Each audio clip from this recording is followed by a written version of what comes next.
Yeah, good afternoon. Very welcome on behalf of Belvedere and Belvedere 21. My name is Claudia Slana, this is Christiane Erhardt, and we're very happy that so many people are joining us here this afternoon and hopefully also later this afternoon. Yeah, this is, I don't know, the fourth year I think we're doing this public program together, but today's and last Thursday's topic, decolonizing the museum, is the first event that we conceived for this topic, basically. I mean, we've been doing public programs dedicated to art and ecology, to history, basically remembering stories of war and stories of genocide, mostly dedicated to Srebrenica. We've been doing Queering the Belvedere, one long program that is always taking place in June, dedicated to queer perspectives within the museum and onto the museum. And yes, and this program is dedicated to the question and the topic of decolonizing the museum. And Christiane will soon say a little bit more about what this afternoon and this evening will await you. I'm just doing a short recap because the program actually started on Thursday. We had artist, writer, author, theoretician Belinda Kasim-Kaminski here at the Blickle Kino, and she presented her two works, The Letter and Flashback, and we talked about how she operates or how she is interested in museums as depositories of knowledge, how she's interested in archives as depositories of knowledge, but also as kind of machines of knowledge production, and how she works basically with these voids in the archive, and how she developed her artistic strategy to deal with voids in the archive, but to also ask questions about who is represented within archives, who is represented within museums, and how basically racist and colonial structures always work with excluding people, excluding stories from the museum or from archives, and how these perspectives can re-enter or can kind of, these perspectives and these histories have been made invisible, and how she, with her artistic strategy, works to make them visible again. And what she also did, which I thought was really interesting, or which we thought was good, she reminded us, or she said she doesn't like the idea or the not the topic, but she doesn't like to speak about decolonialization, because she says it always reminds her on Frantz Fanon, and that he understood basically the destruction of a system when he talked about decolonialization. And she said if we want change, we should rather talk about a change, a structural change, than a complete, basically, destruction of the system. So yes, this was a short recap of Belinda's talk and Belinda's event, and I'm handing over to Christiane, who will give an introduction in this afternoon and this evening. Thank you for joining us. Thank you, Claudia Slana. So there is enough seats free available in the front, so please come and have a seat. We have enough space for everybody. Yeah, Claudia Slana said it, it's the first public program that we are organizing this year, and it's the first on the topic of decolonizing the museum. It is taking place here at the Belvedere 21, a museum of contemporary art that is part of the Belvedere Museum. The Belvedere is celebrating a 300th anniversary this year. There is an exhibition at the lower Belvedere that is presenting the history of the institution of the museum, its collection that spans 900 years of art history from the medieval ages to the present. And of course, these 300 years of Belvedere and 900 years of art history means also looking back into a time when Europe looked completely different. And it means also looking back to the person who built the Belvedere, Prince Eugene of Savoy. He was a general. He served under the Habsburgs, and he was the builder of the Belvedere as its summer residency. And it was finished almost 300 years ago. So it was Prince Eugene of Savoy, I said, a general who served under the Habsburgs, especially in the wars against the Ottoman Empire, and who had the Belvedere Palace built 300 years ago. And he is for us an interesting figure. Every June we examine the Museum for Queer History and Content with the public program Queering the Belvedere, because it was said that Prince Eugene was what we would nowadays call queer, but a concept that did not exist when he was living, of course. And Prince Eugene is also an interesting figure for us when it comes to explore Austrian colonial history through his activity as a successful, under quotation marks, general, one could also say warlord, in the service of the Habsburgs. So here we are today in this Museum for Contemporary Art and posing the question of what the demand for the decolonization of the museum means or can mean for contemporary art and artistic research. So this first program today will be about an artistic research project that will be presented to you by a research group, by a project team. Claudia mentioned already the program that we started with on Thursday with Belinda Kaminski's films that were also decisive in organizing this public program. Today we have two programs. First, we will present the research project REPATRIATES, artistic research in museums and communities in the process of repatriation from Europe. And after a break, we will continue with a lecture by Bénédicte Savoy. So the REPATRIATES project is what is for us interesting, and I want to stress this for you. It might be maybe just an anecdote, but here at the museum, we are in a space where the neighborhood and the surroundings have changed immediately drastically over the past 10 years.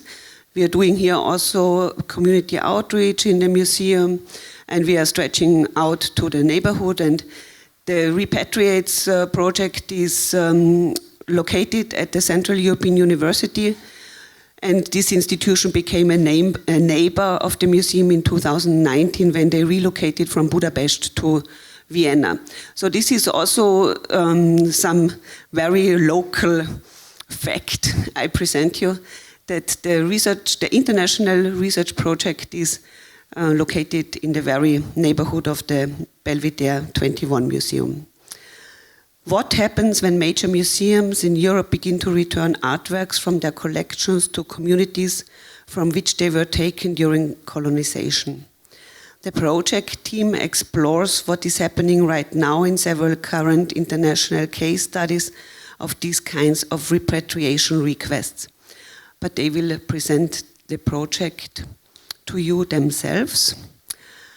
We will have a presentation, film screenings, discussion, also a performance. I want to introduce to you the project leader, Kadisha Zinenborg-Carroll. She is the leader of this research project. She is an artist and historian from Australia. She holds a professorship at the Central European University in Vienna. She's a Harvard graduate and holds an honorary professorship in global art at the University of Birmingham. She's the author of many books, like Art in Time of Colony from 2014, The Importance of Being Anachronistic, 2016, Botanical Drift from 2017. It was actually a botanical project. On the occasion of that, I encountered Kadisha for the very first time. The book is from 2017, and I think this is also the year when we first met. And her latest book, Mit fremden Federn, that was published in 2022 at the Viennese Mandelbaum Verlag.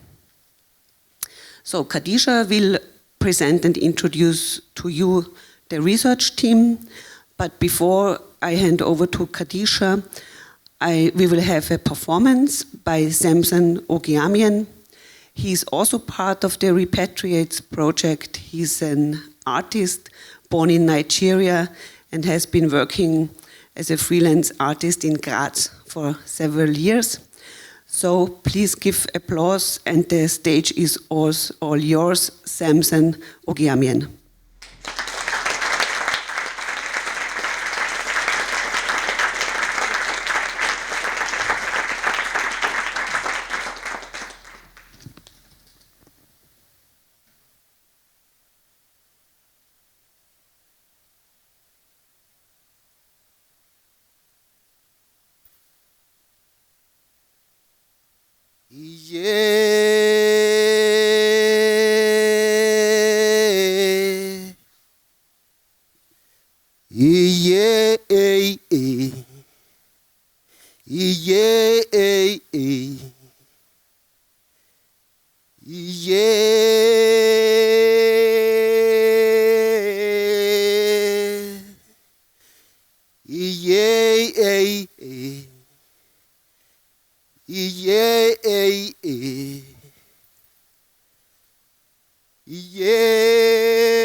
I asked for Oluyeye 2-year bronze of Ife.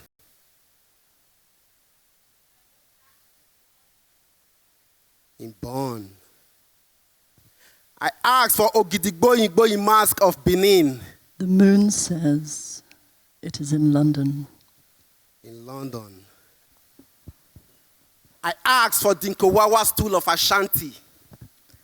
La lune dit que c'est à Paris. In Paris. I asked for Tongogoriwa bust of Zimbabwe. In New York. I ask and I ask. I ask for the memory of Africa. And the seasons say it is blowing in the wind. Blowing in the wind. The hunchback cannot hide his burden, says the poet Niyi Osundari. And I ask for Uhuila, bust head of Benin. The moon says, it is in Vienna. In Wien. Uhuila. Uhugiso. Uhuekme. Uhuindia. Uhure. Ivie. Eka. Ada. Ebe. The past. The past is present. is present. Le passé est présent. The past The past is is present. present. Le présent. The past Le passé The past est présent. is present. The past is present. The past is present. The past is present. The past is present. Le passé est présent. The past is present. Le past passé is est present. présent. The past is present. The past Le passé est is présent. present. The past is present. The past is present. Die Le passé est Vergangenheit présent. ist gegenwärtig. The past is present. Is present. Le présent. Is present. Is present.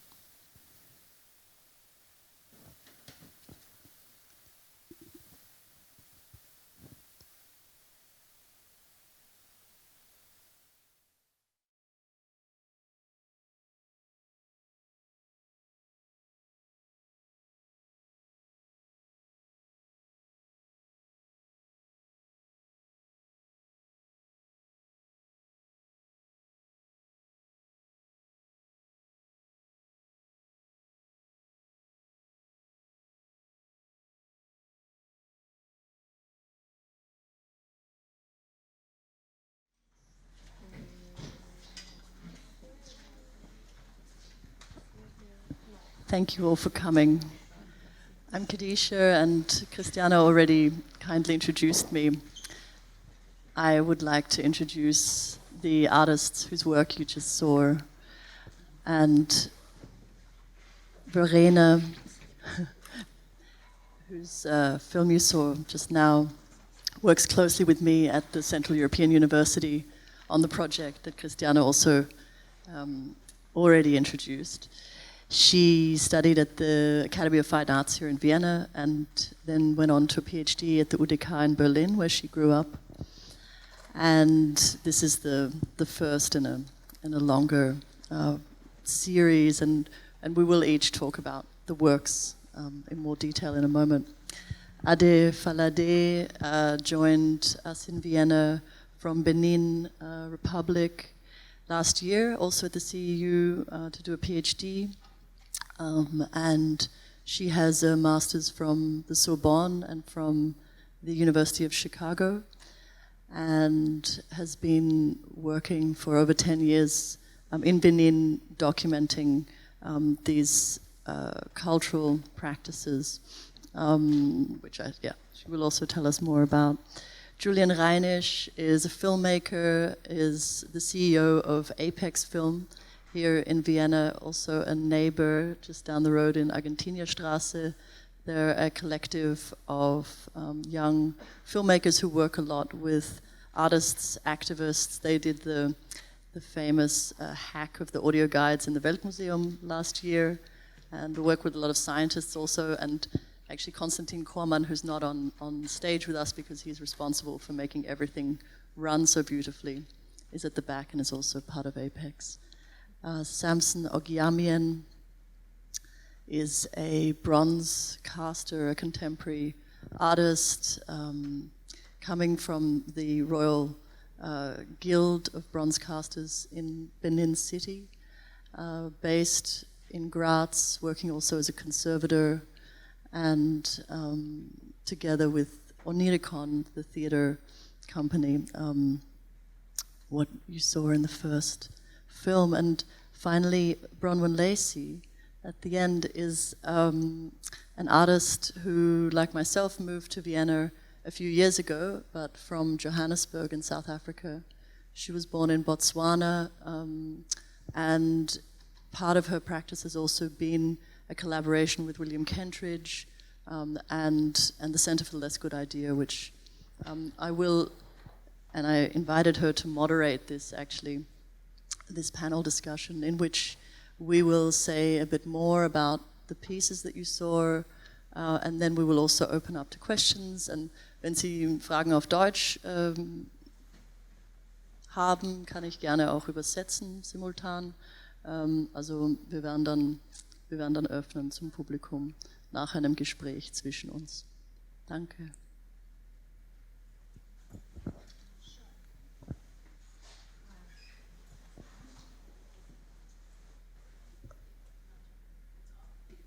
There you go. No?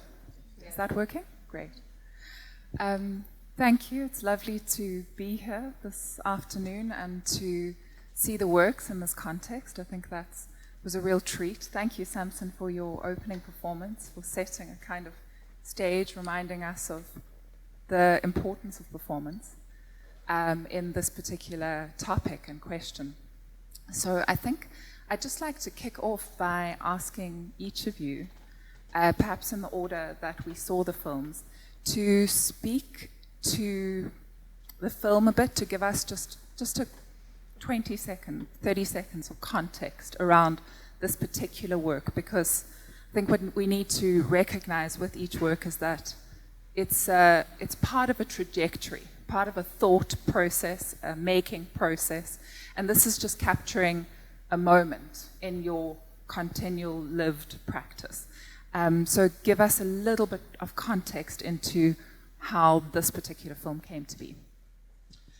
Well, from my perspective, this whole film reminds me of the commemoration tradition that we have in common in Africa, and this is what I saw in this whole film. I mean, yeah, and also the goal that we all are kind of aspiring to reach. And so in general, this is what this film reminded me of. Can I just add to that context? So that's a performance, it was really documentation of mine, of a performance that happened in Graz 2 summers ago now. And it's a traveling, so it's touring. Iagbon's Mirror is a theater piece, really. I guess that's evident at the start. It's actually Samson's collection of his own sculptures and historical Benin bronzes that you see in the beginning in this kind of faux anthropology display. And then the audience doesn't know what's happening with this woman who's who's just whispering, getting more and more agitated. And then it kind of moves from the museum out back into the ritual space. So it kind of inverts that movement of a ritual object into a museum. And it's something that, so Samson is kind of developing, and I'm thinking of accompanying and making a film both. It will hopefully travel to Benin City, and it will be very interesting how it then reads in Nigeria and how it needs to also be reformed in Nigeria around now the return, which has already happened from Germany since the beginning of this. So in a sense, there's a historical shift, I think, also this film and this performance was conceived of some years ago, and things have moved since then in the return of bronzes. So just as a context, it's really was a moment of I guess, radical intervention at a point in time when it was not yet evident that these would be given back to Nigeria. Yeah, but also the Iagbon project, which I initiated 2017, and in collaboration with Unericon. And since then, we have been also some other institutions. We've been collaborating with some other institutions like the Joanneum Museum in Graz, and just last year here, we also performed in Geneva. And having said that, this Iagbon film, Iagbon's project is approaching a very sensitive topic, the provenance and the restitution of thousands of artifacts that the European Museum acquired through colonial theft and colonial power. But then we are trying to, as an artist, we're trying to pose a question that this object that we are looted, they are actually a ritual object, spiritual object, which were taken away from their various shrines and became museum object. So what we are trying to do in reverse is what happened when a museum object is being taken away and become a ritual object. So this is what is saw in this film.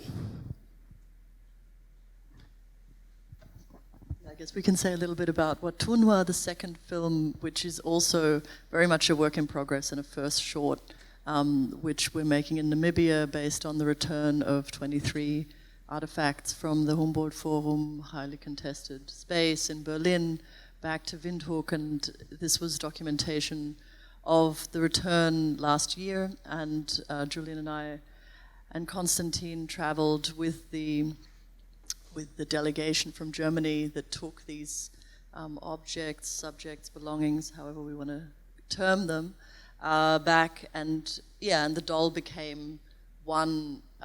She's one of 23, and the film is dedicated to Cynthia Schimming, who was one of the contemporary artists who was key in selecting the works in Berlin that the Namibians wanted back. And then we came and she was still there, and she celebrated the return and then passed away the week after, basically. And so this was really a short homage in a longer project because we're still working on the film.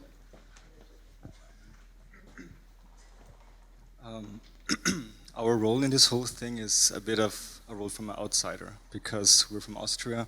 We don't have so much to do with repatriation in Namibia, but this gives us the chance to be objective and also to see both sides.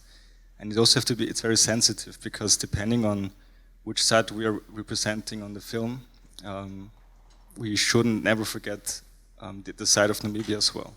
So Khadija came with a great idea of talking from perspective of the doll itself. And that's just, I think, a great way of showing both sides of it.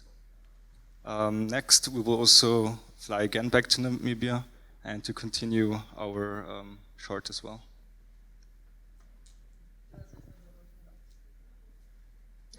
Yeah. How did this whole situation start where I landed in this topic of repatriation?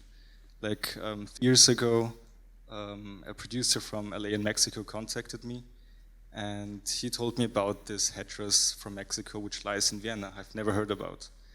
And he asked me if I wanted to join him to hack the Weltmuseum. So what we did is that we bought the same audio guides from the Weltmuseum, and we replaced one file of the audio guide, because each artifact has 2 files, has 1 file, except the headdress from Mexico has 2 files. And one file is about how it came to Austria, and the other file is just general info. So we replaced the file, how it came to Austria, with the real story. The story of looting, the story of genocide, the story of stealing. And that's how we landed in repatriation. That's how I got to meet Khadija, that's how we got to Namibia. And in general, we can just say that repatriation, restitution, doesn't only concern people who are in the subject, but everybody, because most of the European countries, as well as Austria, have been part of colonizing the world. So in terms of repatriation, Austria can also do its part and, for example, return the crown to Mexico.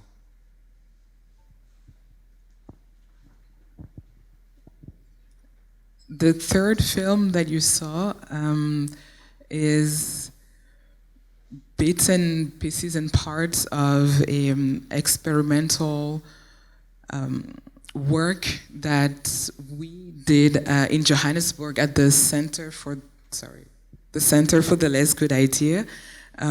We were working with archives provided by a French museum, the Musée Albert Kahn. And it was films, silent movies, and autochromes made by Father Opié in 1930 in Dahomey, which is now called Benin Republic. And Father Opié was a missionary, and his mission was to colonize and convert Dahomean at the time, but he decided to take a different approach and document the life of the people there and to show it to the French people as a way of showing that these populations that the French wanted to colonize actually had a very organized and structured life. So the Musée Albert Kahn also wants to restitute this material to Benin Republic, and we came together and tried to experiment how to work, how to understand that past, how to revive that past, how to give back sound and voice to something that may seem and feel still and dead, because when you give back objects, you don't just give back mere objects, but you also give back the memories and the stories that accompany those objects.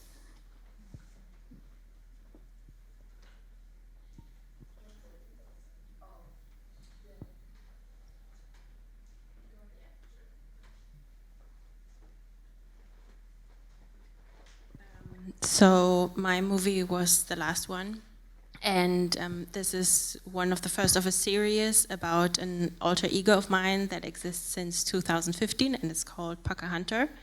And yeah, it draws from several resources, this alter ego. Some are of my private experience as a person with indigenous background, growing up and living in the German-speaking context. But some are also historical and based on research, and a lot is about the figure of Pocahontas from the Disney movie, and how this figure that is actually based on a real person called Matuaka from the tribe of the Powhatan from the now territory of the United States, and how this relates to a German identity that uses racism against indigenous people as part of the construction of a national identity, basically. A lot relates also to Karl May and his stories.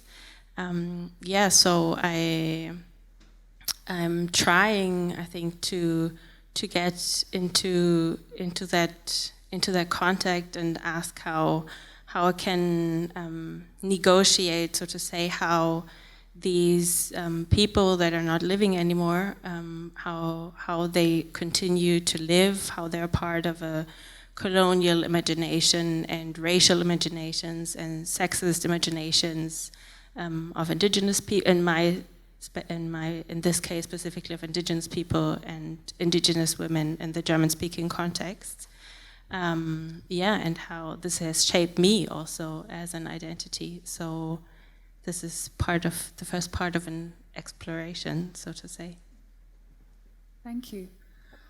I think the thing that, as I watch these films, and that strikes me about, I mean, these are very different contexts that we're talking about, very different artistic approaches, but there's a strong thread of the performative, the gestural, where in each case, either your voice or your body has been activated by yourselves, in which you employ the kind of language of gesture and performance to bring that which is not documented, that which is not perhaps held within the authoritative space, be it the museum, be it the Disney film industry, and those gestures open something up for us. They remind us of, I think, a kind of a feeling, a discomfort that may sit inside. I had the real privilege and pleasure of actually seeing your performance in Graz, and as much as we knew it was a performance, the build-up of the agitation coming from your collaborator in the space, that kind of discomfort, the asking of that question, and then the shattering of that glass was a sort of a relief, at least for me. And I thought, this is so interesting, because these are not my objects. These are not artifacts that I am personally bound to. And yet, the breaking, that symbolic breaking of that glass really brought into sharp focus the way in which vitrines function in the museum. The fact that these are, in fact, these sort of glass coffins that, on the one hand, preserve, protect, and bring importance to a particular topic, but on the other hand, have a really active role in the decomposition of meaning. And so that action I found very striking and had the capacity to shift my emotional understanding, not intellectual, but emotional understanding. And I think that thread kind of flows through.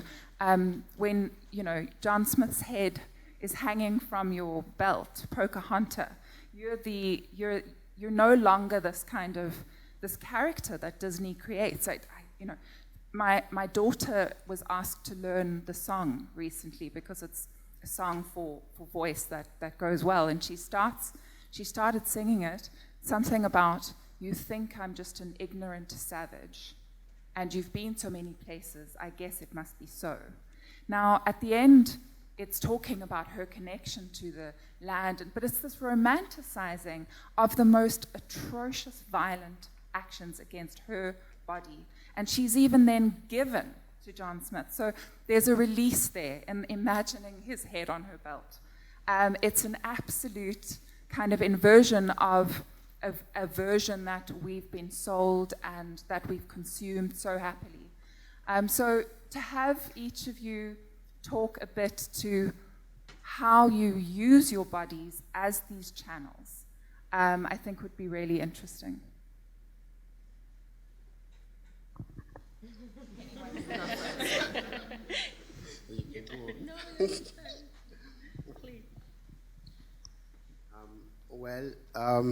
Coming back again to Iyagmon's project and talking about relief and this healing, I want to reflect on what happened last year. You know, when Jesus College returned Benin bronze back to Benin City. That was very, very significant because, and then you see, I mean, if you saw the news that came out of Nigeria, you know, when these artifacts was brought from Jesus College back to Nigeria. So it was a kind of, you know, relief, a kind of healing, and that shows how much important it is, you know, and to kind of to begin to heal, you know, that wound. Because I often said, you know, we all in this generation, we all are in the same boat. Both the victim, you know, both the colonial victim and also the descendant of the perpetrators.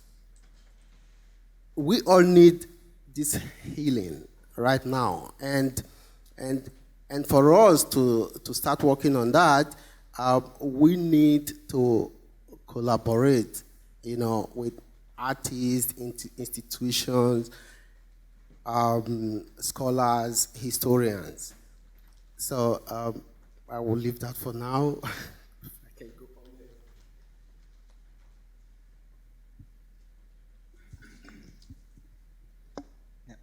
there. In terms of relief, I also can share an experience in Namibia. The 23 artifacts that were sent back from Germany consisted of many fashion, clothing and other styles. And it was such an amazing experience visiting and interviewing modern designers who finally find like patterns and stories of their own culture. Because since the genocide, most of the fashion designs got destroyed, of course. And it was just amazing seeing them reliving or being able to continue their culture with the fashion that they had before.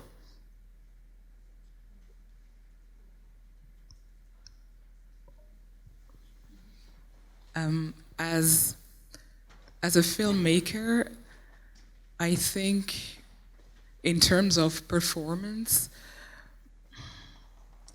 it's probably about how the camera and how the gaze can bridge or can channel all the memories and the stories from the past and to the present, and also build the future, because I'm from Benin Republic, and the past always informs the future. There's always a very close bond between the past and the future, and we have now pieces of our past that has come back. So with our contemporary eyes, how do we see and how do we understand that past? And if I take the example of the archives made by Father Aupier, well, that past is almost 100 years old, and so many things and so many events have happened during 100 years old. So how do we stay connected with that past? I guess that's what I'm attempted to answer, if there's any answer, actually. I'm not sure. Maybe, I think your question is hard to answer for me, because I lack words when I try to explain how to use my body as a language and as a kind of channel for this work is what I always find is very transforming in very unexpected ways. And sometimes I understand immediately how it has transformed me, or I kind of feel effects of it, and some of it, I don't know, it gets clear to me over time.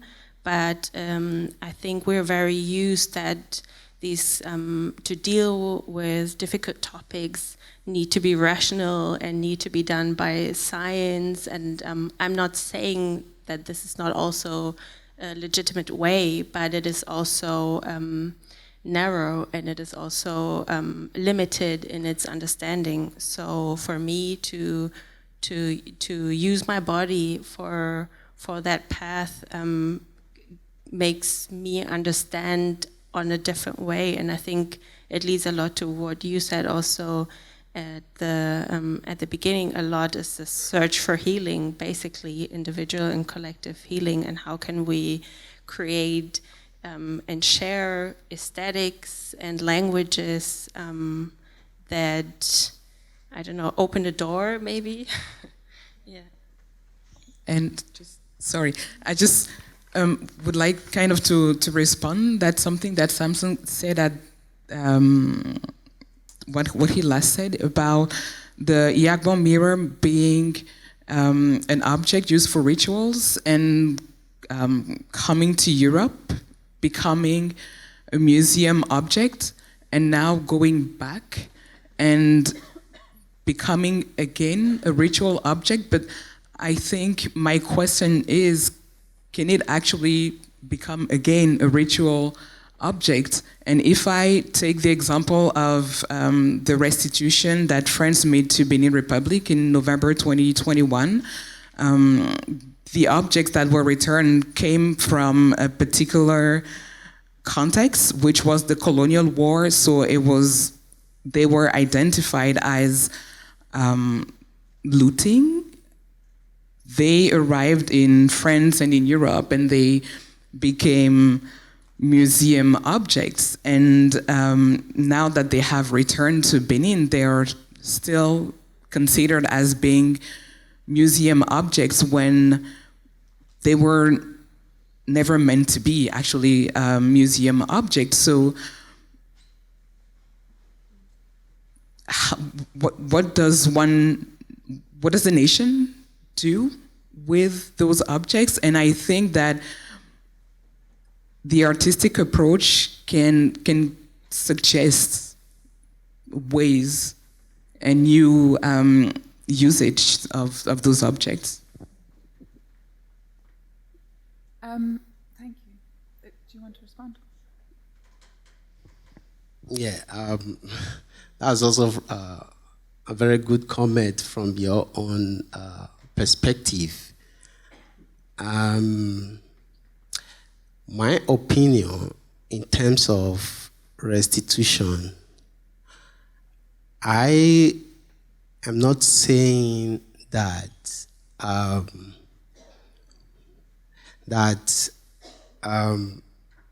all the objects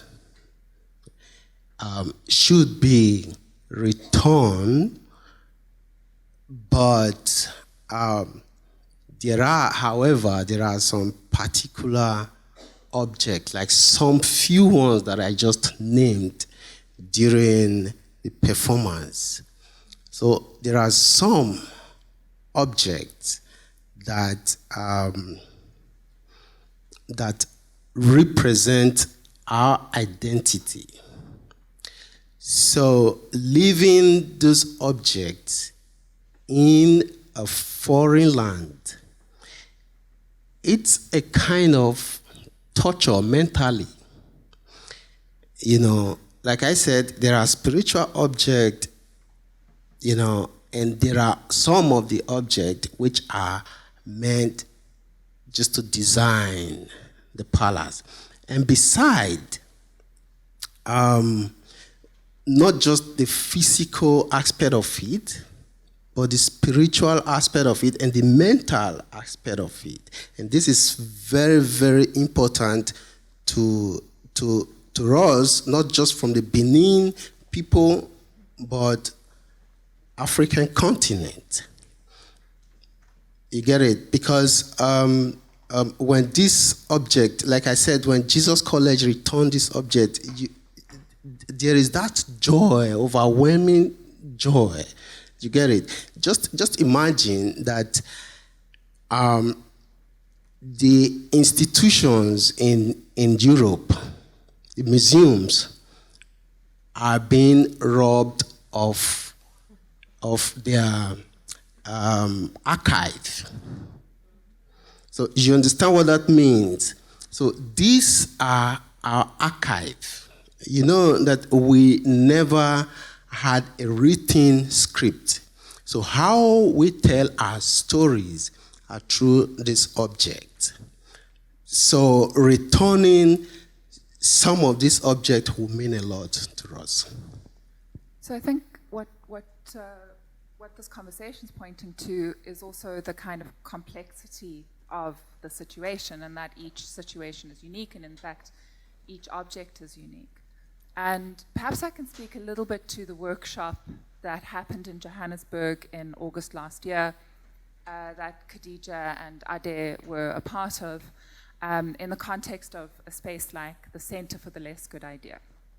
So the Center is a space that I founded in 2016 along with William Kentridge, who's a South African artist who's enjoyed a lot of international acclaim and has had the capacity to do all kinds of projects, from operas to films to major installations. And when we founded the space, it was in reaction to some of the context, some of the collapses that Johannesburg and South Africa and its cultural world were facing. And the name, the Center for the Less Good Idea, is drawn directly from a Setswana proverb that was translated by the great Sol Plaatje, an African man, a Southern African man, who was a lawyer, a writer, a translator, an absolute genius in many ways, but who's largely been eradicated from history. And one of the things that Sol Plaatje did was translate many of the Setswana proverbs into English. Setswana as a language comes originally from Botswana, where I'm born, and it's an incredibly proverbial, metaphoric language. But when it gets translated into English, it becomes kind of quite cumbersome and humorous. So this particular proverb goes, if the good doctor can't cure you, find the less good doctor. And we loved it. When I read it, and William and I were sharing it, there was this kind of immediate understanding of what happens in the artistic process, right? There's this great idea, there's this thing that is birthed in the mind's eye that catalyzes one into a state of making, into a state of producing. But then it meets the world. It meets perhaps collaborators, it meets gravity, it meets the canvas, it meets the instrument, and elements of what were in the mind's eye begin to crack, to fall apart, to collapse. And we argue that it is those little collapses, those peripherals that one didn't anticipate, that are the topic. They are what is interesting. They are what we need to be pursuing, particularly when we're working in collaborative, collective ways. And so that's the premise of the Center for the Less Good Idea. It's a space in a vastly interdisciplinary way that gives artists the benefit of the doubt. It says you're allowed to fail but pursue that failure. You're allowed to experiment and take risks, and this is what we're interested in, particularly because the spaces that hold art a lot of the time, and museums are a huge part of that, do not yet have the capacities or the understandings as to how to really celebrate process and what artists go through on the day-to-day in the making and the producing of new work. And so we run workshops and we do all sorts of things, but in this context it was to say, bring thinkers, researchers, curators, artists, musicians from the context of Benin Republic, from Paris, where we have some partners at Paris 8 and Paris Nanterre, who are professors and students of anthropology and art, and then engaging South African artists, performers, thinkers. And the question is, how do we look at an image from the past collectively? And how do we remember that the ways in which we've looked up until now, when in the context of a museum collection, is just one dimension. It is not the full truth. It's not the full kind of context that we're looking at, because the people captured in those photographs had lives, spirits, ancestors, and they birthed the people who currently move around Benin. So how do we begin to acknowledge that and take with us a kind of an allowance that this is not about accuracy as defined by museum practice. This is about giving space and capacity for other imaginations, and I love the way you use the word imaginary, that the imaginations of what have held it in its particular current collection are also just imaginations of a particular context, person, culture, race, language. So that's a little bit of the context of what the center attempted to do there. And I think what's important is that what's shown is process. Those were all, that particular moment is set within a Pepper's Ghost, which is a kind of crude 18th century theater device with a half-silvered mirror and a projector, and the participants were improvising. Nothing there was rehearsed. They were responding to one another. What comes out is quite potent and very interesting. So perhaps I think what was interesting for me to watch, Ade, is knowing you're a filmmaker and knowing you don't have necessarily a history of performing on stage. You found yourself again and again in that workshop in the act of being the performer. How did that feel? What did it do to your understanding of your own practice and then the ways in which you look at historical images?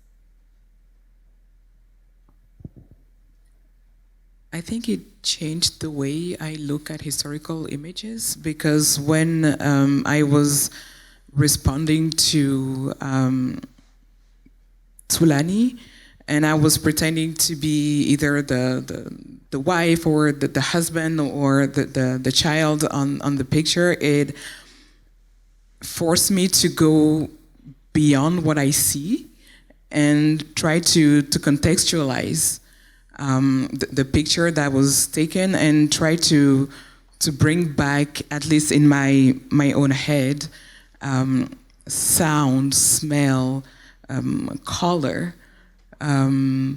to that picture, and also working with Khadija on the silent movie, which was showing a traditional ceremony of consultation of the ancestors, which is also a ceremony that my association has filmed several times in 2017, 2016, 2018, is how the continuity, the the sameness in a way. Yes. But we were also struck by the differences. I remember because you sit with your camera right next to the far priest, and so there's this reading of the oracle in the flower, and with these nuts, and Ade's perspective, the gaze is like from next to him, whereas Father Aupier, the anthropologist in the 30s, is at a great distance, and it's all a reenactment, and it's a performance, but one where the body of the filmmaker is completely absent. Whereas we see in your, and I didn't mention the introduction, your kind of TV program that you ran for 10 years as well on national television in Benin, you always see you amongst what's happening, and I think that makes the ventriloquy that we were attempting in those moments, the way that we were trying to, and slip in and out of different aspects of the characters, and that's, I guess, what we were all doing to some extent in different ways. And I was thinking about a conversation Verena and I were having yesterday about the comfort of doing that in private, the way that and maybe just for the camera, and the difference of doing that in public, as we were at the center on stage, or as Samson was doing. And I think also we really want to open at least for a few questions from the audience before we wrap up. So maybe it's a good moment to do that, if anyone has a burning question. Oh, George Nuku, please ask your burning question. If I knew you were here, I would have had you on stage anyway, because actually it doesn't like to not be on stage. So in contact, George Nuku is a Maori artist who has an exhibition at the Weltmuseum at present, and Julian and I interviewed him, filmed a long interview for the larger kind of feature that we're making, that all these little parts will hopefully find a part in. And it's nice you're here. Go ahead. Tēnā koutou katoa. I'm George Nuku, and I'm here with Tere Moana Rapley, and we've both come from the world of Oceania, of the South Pacific. And we've come here to witness this discussion, this event, this presentation, and it's my honor, my privilege to stand here and to respond. And I greet you all, my comrades in arms, and it's really a great pleasure to witness your expression, and to hear how it's come about. It's really interesting for me. I want to start with responding to the very first statements made by the two people who welcomed us here, and the subject was brought up about the notion of decolonization. I say there's no such thing as decolonization. It's capitalism is business as usual. And so this idea of saying decolonization, it almost says like there's this mythical endpoint to the colonization. And I don't see it that way. I see it's something that continues, and maybe it morphs into different kinds of forms of colonization. I say presently we are in this globalization of mediocrity, in fact, in the name of money, and this results in the retardation of thinking and a poverty of spirit, the greatest of all poverty, in fact. And that's why these things, these actions are important, because they represent the antidote to this global banality that we are all seem to be under the blanket of these days. So I want to, I was interested to hear this conversation about vitrines, about cabinets, vitrines, because I love vitrines. Vitrines are a part of my art. I sculpt the vitrines. I understand that the vitrines represent a state-of-the-art containment device for the protection, conservation, and maintenance of the physical aspect of my ancestor. I understand that.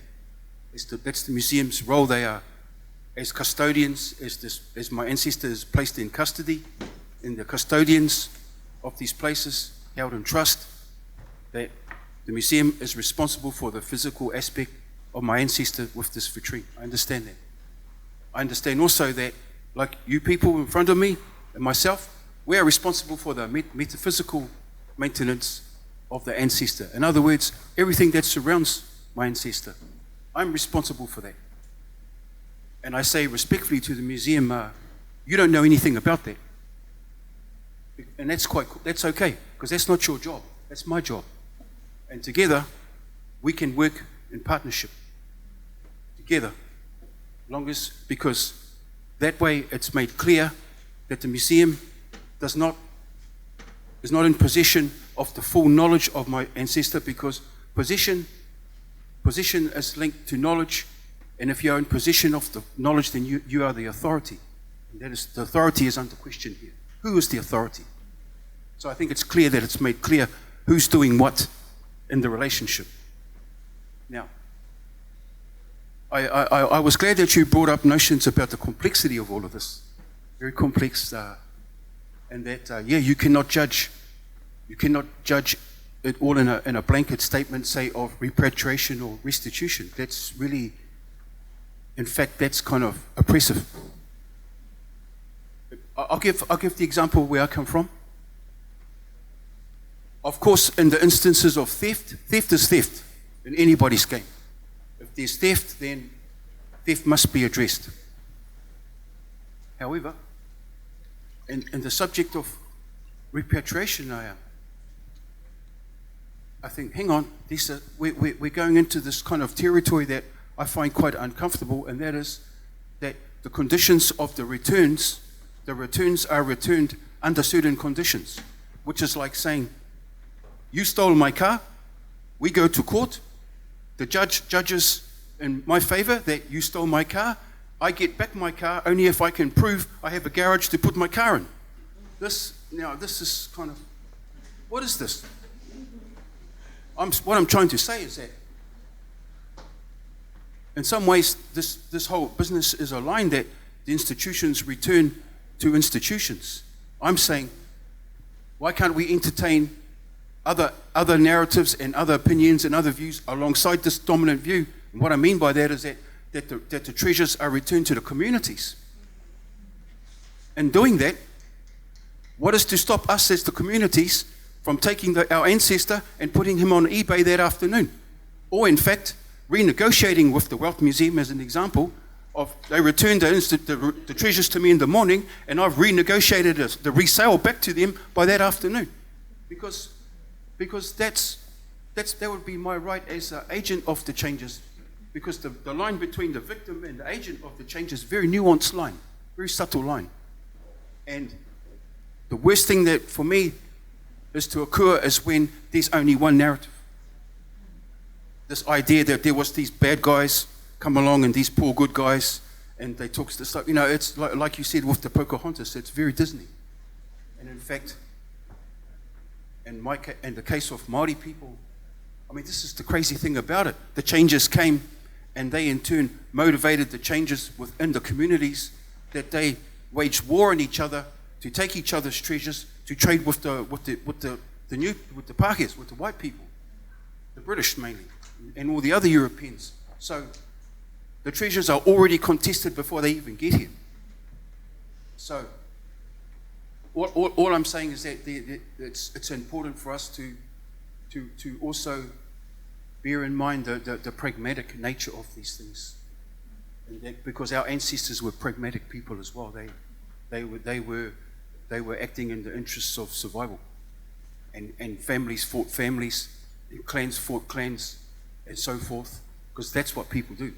We have struggles for power and ascendancy. That's what we do as human beings.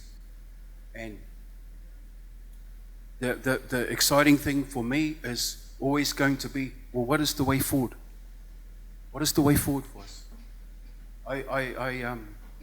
I speak from over 2 decades of experience making projects in the same environment that we all work in. In those 2 decades, over 2 decades of experience, I've seen and witnessed and experienced many things. I remember once I constructed a plexiglass canoe in a museum in La Rochelle in France, and placed the skull of a whale that from the same beach as my ancestor inside this canoe. I'd been in this. I work in museums, and the smaller museums usually give me the keys to lock the place up because I work there till 3 o'clock in the morning. In this case, I'm in the museum at 3 o'clock in the morning, and I'm doing this thing that I'm telling you about, and I haven't been to bed, I haven't eaten, I'm in that zone, and I saw the canoe in front of me move across in front of me, and I saw the canoe go through the wall. And I sat back and I thought, wow, I need to get some sleep, this is crazy. And I had this realization that the treasures in the museums we can orchestrate these ways that the treasures in the museum can leave the museum and return to the museum at their own volition. Therefore, the place is no longer seen as a prison, that they can to leave and they can to return how they want. And the way to achieve that is that we are charged with giving those treasures a good death. We must give them a good death. We must honor them, their death, like a grand pardon. We must present them in our ritual ways and the ways that our ancestors have passed down to us, to present them in a good death so they can die honorably, and then what they represent can be free. And lastly, sometimes it seems like a good idea to give them all back. That you're sitting in your office, in your curator office in Germany or wherever you are, and you feel like you're doing the right thing. But why don't you just make a bit more effort, and in turn, instead of that, organizing it so 10 internships from those communities can come to Germany or wherever and learn in the museum environment and not have to sleep on their cousin's sofa, but be looked after correctly. And that way, the ancestors, the treasures in the museum are doing their job. They are doing their job. They are the leverage, and they are the agents that is enacting their descendants to re-enter this environment. And that way the story doesn't finish. When 26 of my grandfathers were returned to Aotearoa from the Natural History Museum, they were all brought together in the Natural History Museum in Paris a couple of years ago. And the question I asked was, what do we give to La France for the return of our grandfathers? And it was said back, oh, we have some gifts to certain people, etc. So that's great. But what do we give to La France for their return? And I said, in Wellington, the Arts Council and the National Museum of Wellington in my capital, they have the resources to commission leading Māori contemporary artists to create priceless works to gift to La France in return for the grandfathers coming home, with a small caveat saying, in 100 years, we will come back for those works, and we will give you the new priceless works. And in this way, the door's never closed. This relationship is eternal. And in the absence of that, I said, okay, I will be the priceless exchange for the return of them, and I will be the payment. And perhaps one day I will be in a vitrine. And if I am, I say to my people, my descendants, do not come, and you come for me. And I say, do not come with empty hands. Do not come with empty hands. Bring your best in exchange, because all of these things are our opportunity to display our wealth and our prestige in the exchange. That this is the fundamental basis of our cultures, that we have a competition of generosity. This is the antidote to this global notion of trying to get everything for the cheapest price and trying to get everything for free. This is what's causing the mediocrity. This is what's happening with the mediocrity. This is the antidote to the mediocrity, that we exercise our rich. We exercise that, and perhaps that these treasures held in these museums are ultimately that oasis of that extraordinary behavior, because they are truly extraordinary. You cannot take it away from it in these museums what people have done beyond themselves. They're extraordinary. Like nature is extraordinary. She is extraordinary. Thank you so much for that. Beautiful.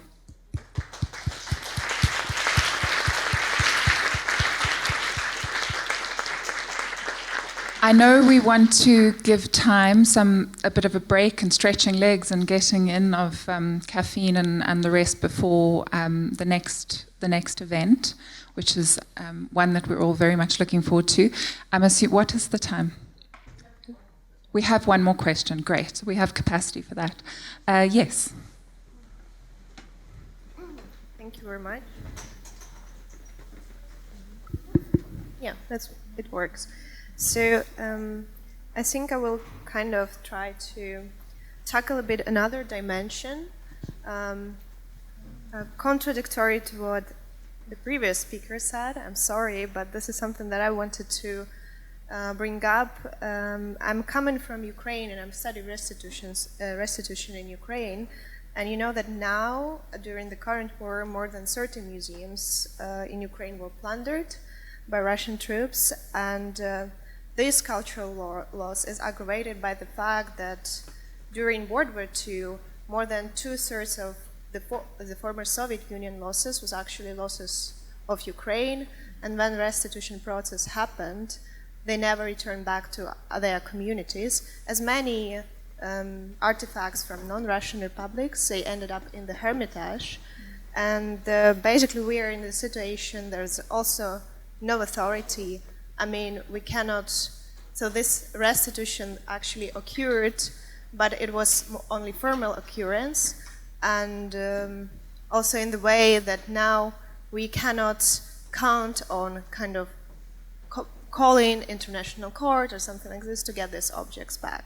So we have these two trajectories of the artifact that never came back to us, and we have museums, institutions that are not willing to acknowledge that they stole from us and that they are stealing from us now, and basically it's a kind of, maybe a kind of a cul-de-sac in this sense. So my question was for you who works artistically and also in research way, for all of you, how do you think, what is an artistic strategy that can address these issues in these cases? Yeah, thank you. So I don't see it as a counter to what George was saying at all. I think it's exactly that. It's the role of the artist who brings the complexity, who brings the nuance, who's naturally inclined to distrust the structures and processes and the mad bureaucracies around the ways in which objects are taken and put into collections. The artist who brings the question. And so each artist will have, as you can see, their own strategy. But I think that my experience in a space like the Center for the Less Good Idea, where we've worked with hundreds of artists, is that the artists and their questions and their provocations and what burns in their belly, when given the benefit of the doubt and given space to research, to produce, is something that is good for society, good for its communities. I mean, because I can't talk specifically to the, I have ignorance around the details of the context that you're pointing to, but that would be my response. Of course, I do not disagree with everything. I want to contract this. For example, we cannot establish internships in the museum, Yes. these museums, or we cannot have gifts. So this is, in the sense, it's a kind of another way of the same process, Okay. another surface of the same process. Any other?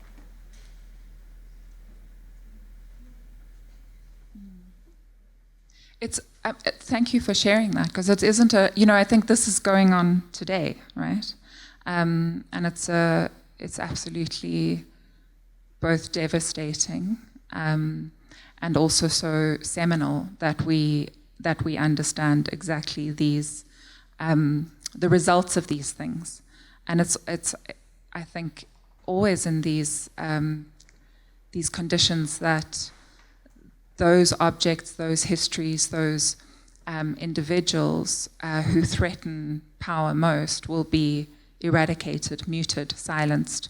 And it's these jobs and what you've just done, what George and that extraordinary exhibition at the Weltmuseum does, which is helps to re-engage and channel the voices and the messages and the bodies that have been removed from history. Thank you very much.